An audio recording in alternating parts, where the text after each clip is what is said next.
Indian premier league খেলতে এখনও ভারতে রয়েছেন মুস্তাফিজুর রহমান। তবে চেন্নাই সুপার কিংসের হয়ে আর বেশি দিন খেলতে পারবেন না টাইগার পেসার। কারণ ঘরের মাঠে মে মাসে জিম্বাবুয়ে সিরিজের জন্য মুস্তাফিজকে 1 মে পর্যন্ত অনাপত্তিপত্র দিয়েছে বাংলাদেশ ক্রিকেট বোর্ড।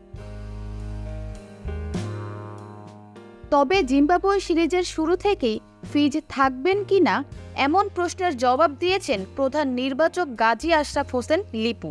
মঙ্গলবার গণমাধ্যমকে লিপু বলেন, প্রথম ম্যাচে মুস্তাফিজের না খেলার সম্ভাবনা বেশি। দেশে ফেরার পর মেডিকেল টিমের সঙ্গে তার কিছু কাজ রয়েছে।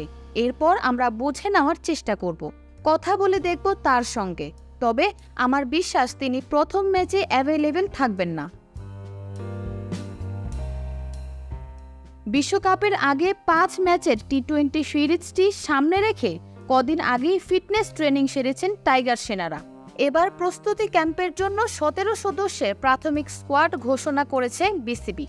17 সদস্যের প্রাথমিক দলে ডাক পেয়েছেন সর্বশেষ বিপিএলে দারুণ পারফর্ম করা মোহাম্মদ সাইফুদ্দিন। এছাড়া তালিকায় নাম আছে পারভেজ হোসেন ইমন, আফিফ হোসেন, তানভীর ইসলামদেরও। আইপিএলে খেলা থাকায় প্রস্তুতি ক্যাম্পে নেই মুস্তাফিজ।